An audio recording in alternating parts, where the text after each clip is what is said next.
अस्सलामुअलैकुम सामीन। 28 ज़िलक़ादा और 18 जून है। ख़बर का उन्वान है निकाह की तैयारी थी, काजी के बजाय पुलिस पहुंच गई। मामला सूबा उत्तर प्रदेश के आगरा का है। ख़बर तफसील से सुने।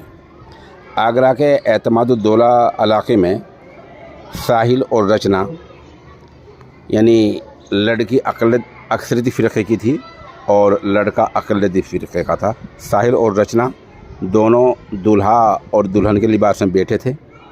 निकाह की तैयारी थी। इसी दौरान वहाँ हिंदू तंजीम पहुँच गई, जिन्होंने हंगामा किया, नारेबाजी की, पुलिस को बुलाया। पुलिस ने फ़िलहाल मामला रुकवा दिया है और दोनों को हिरासत में लेकर लड़की रचना को नोएडा पुलिस के हवाले कर दिया गया है और साहिल से पूछताछ जारी है। लड़की के अहले खाना को, घर वालों को मुत्तला कर दिया गया है। बता दें, कई महीने पहले नोएडा की एक फैक्ट्री में साहिल और रचना दोनों काम किया करते थे। यहीं दोनों में प्रेम बढ़ा, प्यार बढ़ा और फिर साहिल और रचना दोनों आगरे चले गए। आगरे में आज दोनों निकाह की तैयारी कर रहे थे कि हिंदू तंजीम पहुंच गई, उन्होंने हंगामा किया, फिर पुलिस को बुला लिया गया तो काजी के बजाय वहां पुलिस पहुंच गई।